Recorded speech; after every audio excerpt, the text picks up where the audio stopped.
시편 26편은 다윗이 그 의인으로서 하나님께 의지하며 드리는 기도입니다. 이 시편을 기록하던 그 상황은 우리가 예측하기가 어렵지만은 아마도 다윗이 어떤 행악자들의 틈에서 아주 곤고한 처지에 있었던 것 같습니다. 생명마저 위협당하는 곤란한 형편, 그런데 그 속에서 자신의 무수함을 선언해 주시기를 간구하는 그런 기도라 이렇게 볼 것입니다. 1절에 보면 내가 나의 완전함에 행하여 싸우며 흔들리지 아니하고 여호와를 의지하여 싸우니 여호와여 나를 판단하소서. 여기 완전함이란 말은 성실하고 정직함을 의미합니다. 그는 하나님 앞에서, 그러니까 그 하나님의 말씀에 순종하는 삶을 살았다는 뜻입니다. 사울이 버림받을 때에 그릇 행하며 순종하지 아니했던 것에 비해서 하나님께서는 참 순종이 제사보다 낫다라고 말씀을 했던 걸 볼 수가 있죠. 그죠? 그래서 정말 우리는 하나님 앞에 판단받을 것에 대한 생각을 하면서 우리가 순종하는 삶을 살고 있는가 살펴야 할 것입니다.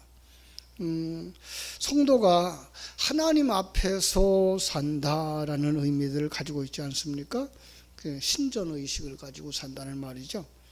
하나님 앞에, 그 크신 하나님 앞에, 우주가 하나님의 그 존재를 드러내고 있으니까 그 앞에서 우리는 항상 어떤 상황 속에서든지 이 하나님 앞에 살아가는 자신들을 되어줘야 할 것입니다. 그죠? 그러면서 그때에도 우리는 당당할 수 있는 사람, 그것은 어떤 것보다도 중요한 삶이죠.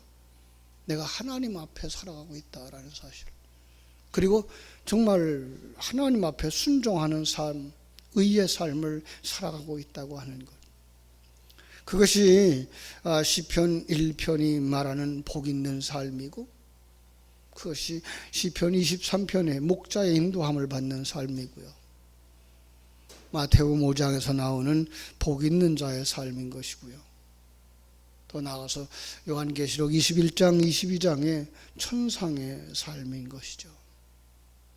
순종의 삶.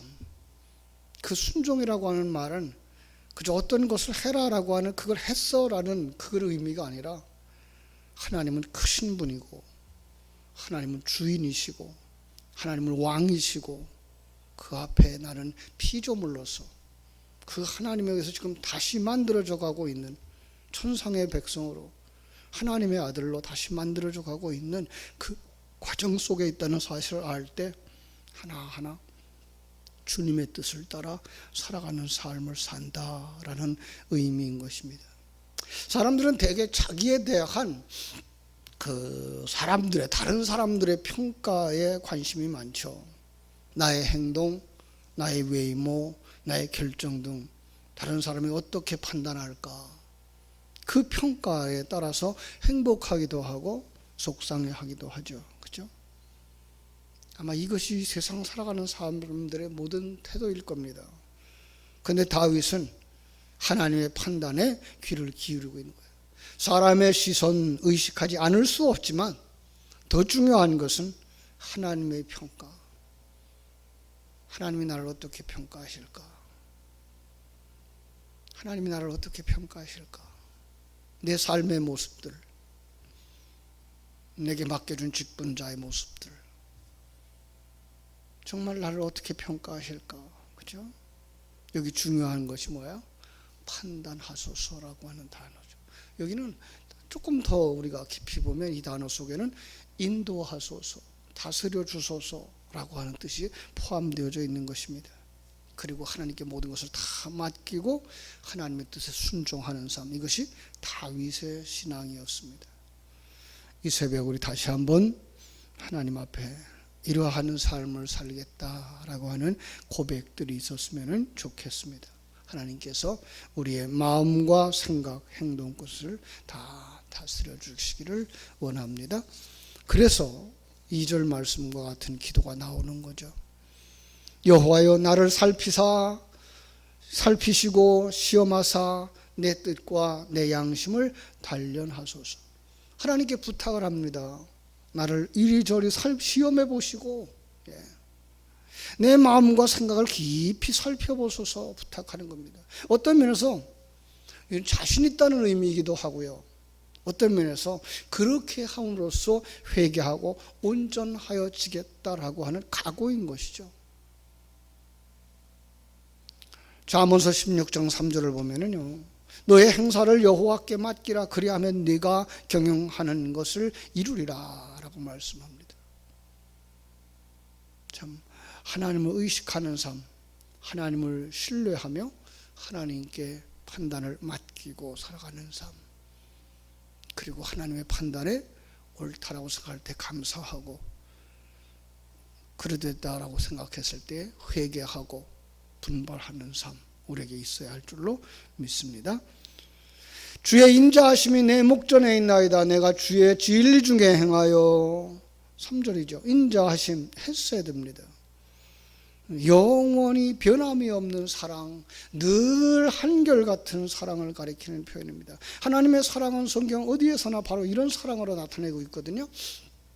이레미야서 31장 3절에 보면은 옛적에 여호와께서 나에게 나타나사 내가 영원한 사랑으로 너를 사랑하기에 인자함으로 너를 이끌었다 하였노라 말씀합니다.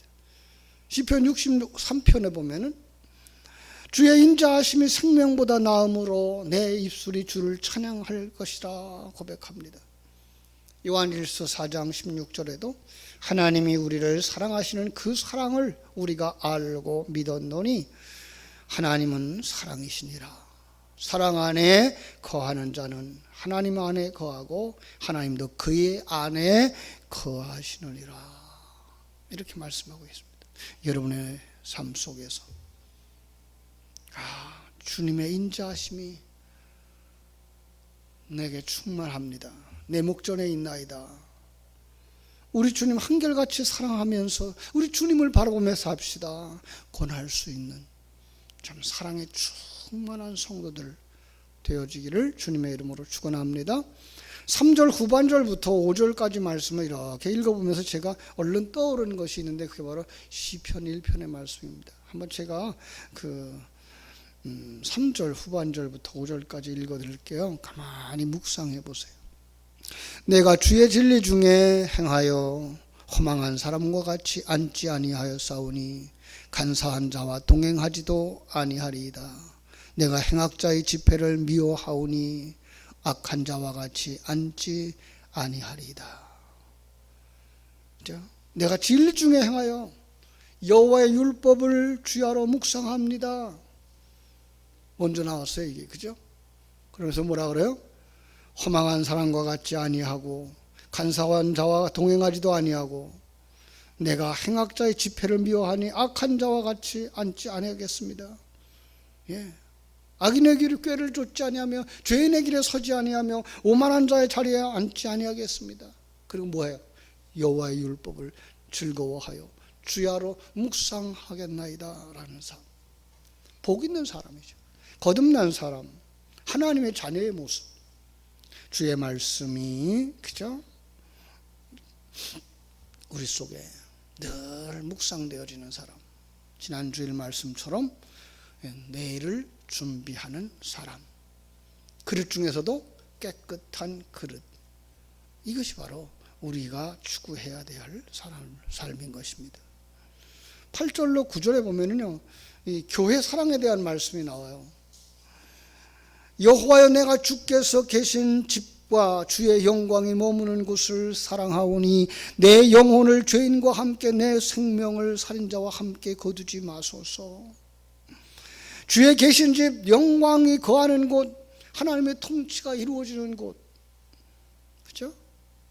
우리의 마음, 우리의 집, 주의 영광이 머무르고 주의 은혜가 머무는 곳, 모두가 하나님의 통치가 이루어지는 천국입니다.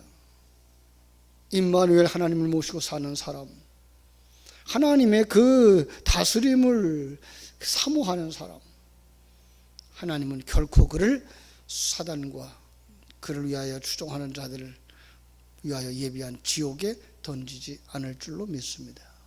우리의 영혼을 구원하셨으면 하나님 우리 가운데서 일하신다는 거예요.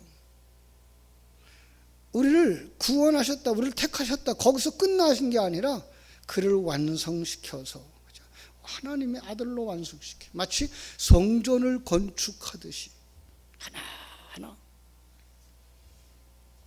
그 과정을 뭐라 그래요? 신앙생활. 옛사람을 벗어버리고 새 사람으로 완성되어지는 그 과정. 빌립보서 1장 6절은 이렇게 말하고 있죠. 너희 안에서 착한 일을 시작하신 이가 그리스도 예수의 날까지 이루실 줄을 우리가 확신하노라. 이 성전으로 완성되어지는 우리의 모습과 같은 것이죠. 요한복음 10장 28절은 이렇게 말합니다. 내가 그들에게 영생을 주노니 영원히 멸망치 아니할 것이요 또 그들을 내 손에서 빼앗을 자가 없느니라. 그들을 주신 내 아버지는 만물보다 크심에 아무도 아버지 손에서 빼앗을 수 없느니라. 하나님의 은혜 속에서 시작되어지는 삶, 하나님의 은혜 속에서 완성되어지는 삶. 비록 이 땅에 살아가는 날 동안 끊임없이 사단의 유혹을 받고 육신의 정욕과 싸우는 과정을 겪어야 하지만은 그럼에도 불구하고 우리는 하나님의 손길, 하나님의 약속, 하나님의 신실하심을 믿으면서 완성의 날을 소망하는 것입니다. 오늘날 모든 성도들이 다 그러합니다. 마침내 천국으로 완성되어질 것입니다. 그렇게 되도록 우리에게 신앙생활의 과정을 허락해 주신 줄로 믿습니다. 앞에서 지나간 말씀입니다만 시편 16편 10절의 이하에도 이런 말씀이 있습니다. 이는 주께서 내 영혼을 수월에 버리지 아니하시며 주의 거룩한 자를 멸망시키지 않으실 것임이니이다. 주께서 생명의 길을 내게 보이시리니 주의 앞에는 충만한 기쁨이 있고 주의 오른쪽에는 영원한 즐거움이 있나이다. 이 기쁨과 이 즐거움으로 살아갈 수 있는 여러분들 되시기를 바랍니다. 마지막 11절 12절 나는 나의 완전함에 행하오리니 나를 속량하시고 내게 은혜를 베푸소서. 내 발이 평탄한 데 섰사오니 무리 가운데서 여호와를 송축하리이다. 결단입니다. 시편 23편 마지막 부분에 내가 여호와의 집에 영원히 거하리로다 라고 하는 고백과 같은 고백인 거죠. 나는 나의 완전함을 행하오리니 나를 구속하시고 긍휼히 여겨주소서. 시인이 1절에서 말한 바와 같은 완전함에 행한다라는 말을 여기서 거듭하는 거예요. 원수들이 허탄한 초세수를 쓰고 세속적인 가치관이 경쟁 구조로 우리를 유혹하지만 난 그리로 다시 돌아가지 않겠다는 거예요. 끊임없이 주님과 동행하면서 주님을 의지하면서 주님께 순종하면서 난 그렇게 살겠습니다라는 결단인 거죠. 나는 주의 율법을 주야로 묵상하며 여호와의 집에 영원히 살리로다 했던 그 고백처럼 이 기도는 그는 응답을 확신하는, 그리고 믿음으로 감사하고 주님을 기쁘시게 하는 삶을 살기로 결심하는 모습. 이 새벽을 깨우는 여러분 모두가 다 바로 이런 참 결단과 아름다운 신앙의 고백이 있게 되기를 주님의 이름으로 축복합니다. 기도하겠습니다. 아버지 우리 하나님, 크신 은혜와 사랑을 감사하옵고 감사합니다. 정녕 하나님 앞에서 살아가는 사람들, 신전의식을 가지고 살아가는 저희들이 하나님께 영광을 돌릴 수 있는 복 있는 사람들임을 깨달아 알게 하여 주시옵소서. 참으로 복이 있도다, 복이 있도다, 복이 있도다. 바로 성도들을 향하여서 천군 천사가 우리에게 주셨던 말씀처럼 우리 자신들이 이를 바라다 보면서 아, 나는 복 있는 사람이구나. 난 정말 하나님의 복을 타고난 사람이구나. 아니, 하나님의 복이 내게 임하였구나. 깨달아 알므로 말미암아서 내가 여호와의 집에 영원히 거하겠다라는 결단, 아니 하나님 앞에서 살겠다고 하는 그 결단, 어떻게 하든지 하나님 앞에서 흠없는 자로, 부끄럽지 않은 자로 살겠다고 하는 새로운 각오와 결단들이 우리 속에 있게 해주시기를 아버지 간절히 바라옵고 원합니다. 사단은 우는 사자처럼 삼킬 자를 들찾고 있습니다.